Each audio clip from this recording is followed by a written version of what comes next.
డాక్టర్లు పాల్గొన్నారు.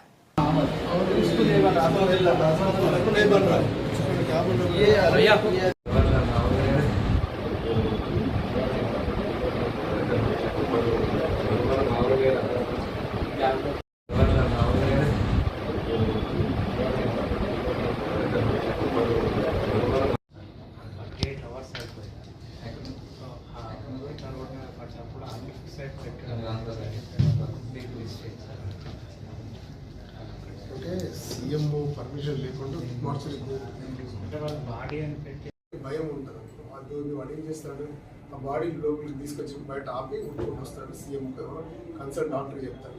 అప్పుడు మీరు చూసి అట్లీస్ట్ మీరు పల్స్ ఉందా లేదా ఏదో ఒకటి చూస్తారు కదా. చూసి వాటికి సెన్స్ లేదు, ఈ నాట్ డాక్టర్ ఆర్ ఈ నాట్ ఆయన ఏం చేస్తారు. అదే కనుక మనోళ్ళు ఏమంటుంటే ఫస్ట్ సీఎం దగ్గర తీసుకెళ్ళి ఈసీజీ లేదా తీపిచ్చి చనిపోయినా బతికినా టెస్ట్ చేసిన తర్వాత మార్చి షిఫ్ట్ చేసేవాళ్ళు.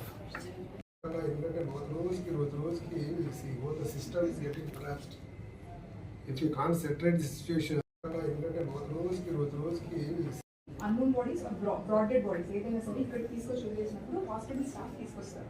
దీనికి సంబంధించి మనకి చైన్ ఆఫ్ కస్టడీ మెయింటైన్ చేయాలంటే ఫస్ట్ అంటే మేము ప్రొసీజర్ అంతా కంప్లీట్ చేసి ప్రొసీజర్ అయిపోయాక మేము ఏమేమైతే శాంపుల్స్ తీసుకున్నాము, విజరా samples, HP anything, bones or anything, దానికి సంబంధించి వీళ్ళు లోపలికి తీసుకొచ్చి బయట ఆపి వస్తాడు. సీఎం కన్సల్ట్ డాక్టర్ చెప్తారు. అప్పుడు మీరు చూసి అట్లీస్ట్ మీరు పల్స్ ఉందా లేదా ఏదో ఒకటి చూస్తారు కదా. చూసి వాటికి సెన్స్ లేదు, ఈ నాట్ డాక్టర్ ఆర్ ఈ నాట్ ఇట్లా పెట్టిన వాళ్ళేమో పడుకోబెట్టినాము పెడితే బస్ జనరల్లీ మనకు బాడీ అంటే మనకు కవర్ ఇచ్చారు, 7 ఫ్రీజర్స్ బాడీ అనుకుంటే ఫ్రీజర్లో పెట్టేసుకున్నాం. సంఘటన మహబూబాద్ జిల్లా హెడ్ క్వార్టర్స్లో ఉన్నటువంటి మన గవర్నమెంట్ హాస్పిటల్ మార్చురీలో ఒక మనిషిని బతికుండగానే మార్చురీకి తరలించారన్న దాని మీద నిన్న నేను హాస్పిటల్ రావడం, రాజ్ అనే పేషెంట్ జయరాం అతనిది.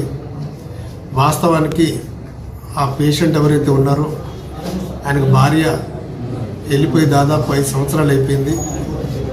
వచ్చి తాగుబోతులాగా తయారయ్యి దడప ట్రాక్టర్ డ్రైవర్గా పనిచేస్తూ వచ్చిన డబ్బుతో తాగి ఇక్కడ వచ్చి క్యాంటీన్ వద్ద పడిపోవడం, ఇక్కడ క్యాంటీన్ సిబ్బంది భయపడి ఈయన చనిపోయాడు మా మీదకి వస్తుందనే భయంతోనే వారు తీసుకెళ్లి మార్చురీలో పడిపోవడం, అది నిజంగా కూడా రాష్ట్రాన్ని కుదిపేసిన సంఘటన. దాని గురించి వివరాలు తీసుకొని నిన్న హెల్త్ మినిస్టర్ అయినటువంటి దామోదర్ రాజనరసింహ గారు కూడా ఒక అరగంట సేపు బ్రీఫింగ్ ఇవ్వడం జరిగింది.